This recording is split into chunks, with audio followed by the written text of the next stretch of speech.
nongeye kubaha ikaze kuri channel yacu Maritasha TV show. Njye wumva ni Natasha nk'ibisanzwe. Duherukana mu gice cya kabiri cy'inkuru yitwa Umwari wanshegesha umutima. Duherukana ubwo umwari yarasanze Shyaka muri dorotwari zabo arimo amufatafataho. Ngwino tubane mu gice cya gatatu twumve uko byaba byaragendekeye Shyaka. Nahise mvugira hejuru ndasakuza cyane wait. Nahise numva rwa Frank rurasetse. Nahise nshigukira hejuru ndakanguka. Ubanza nari mu nzozi. Frank wari uryamye hejuru yahise ambwira, sha Shyaka uzi ko neza wasaze. Nagiye kubona mbona abatipe bose twararaga muri dore imwe baranzengurutse batangira kunseka cyane. Sha nahise menya ko burya nari ndimo ndota. Byongeyeho noneho nkarota nanavuga. Simbabeshye, isoni n'ikimwaro byaranyishe. Mburaho nkwirwa nkibaza ibintu byose narose ukuntu nabivugaga. Byose ubu bakaba babyumvise. Clement nawe yahise aza. Clement, niko sha bro, ariko ngo waraburije. Nkubwira, erega koko uzakabona. Reka nkubwire, uzi ko inkuru yose yabaye kimomo hano muri dorotwari? Sha ni ukuri urasebye mwana, urasebye pe.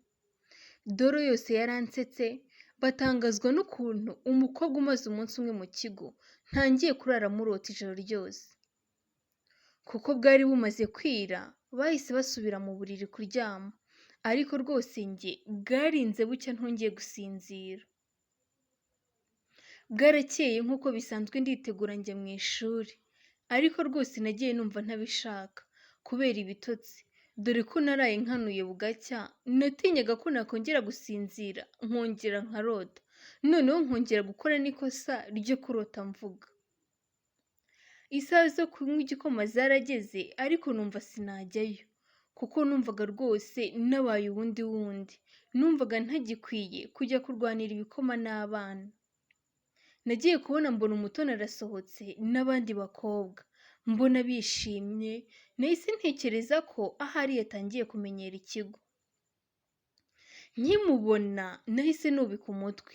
Nkomeza kugenda njya aho twakoreraga rassemblement. Nashidutse Yves mpagaze imbere. Yves, wajya ugenda ureba mwana. Shyaka, mba ngenda ndeba sha. Yves, none se ubwo mwari wamubonye ra? Shyaka, ari hehe se? Ari he warwana we? Nayivugaga nkibaguzwa ndeba hirya no hino. Yves, bro, ndabibonye waguyemo tu. Waguyemo wallahi.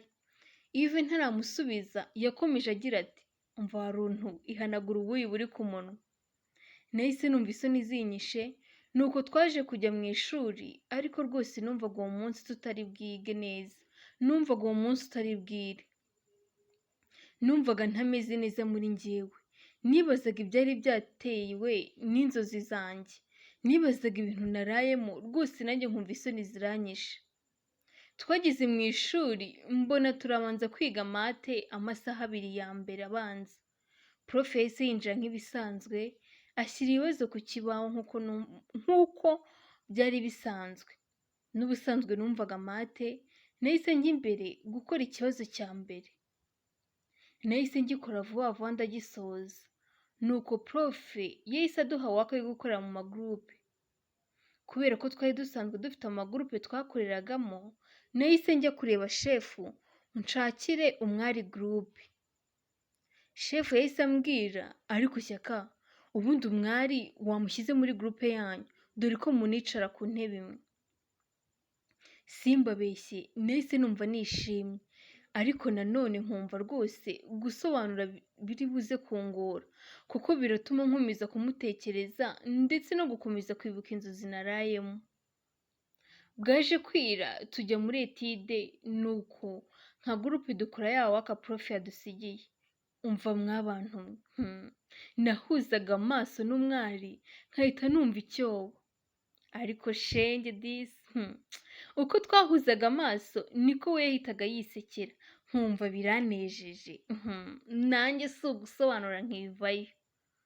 Ntabwo byatinze etide yaje kurangira, tujya muri revi, abandi basohoka biruka, nuko njye nkomeza niyicariye, ndebye mbona umwari nawe akomeje kwicara, nahise mubwira, sha umwa nabonye wamenyereye pe, umwari sha yigo pe umaze kwisanzura, umaze kumenyerana n'abandi bana, twatangiye rwose kuganira nta kibazo, shyaka umva sha ni byiza, ahubwo se we urabona ikigo wakibonye gute kutigeze umbwira, umwari umva sha shyaka nabonye rwose ntacyo gitwaye pe, shyaka ahubwo se hararusha kuri lycée de Kigali wigaga sha, umwari umva njyewe rwose nakunze aha pe, shyaka ubwo se wahakundiye iki koko mbwiza ukuri utambeshye, umwari shyaka erega kwiga mu ntara ni byiza kuruta kwiga i Kigali,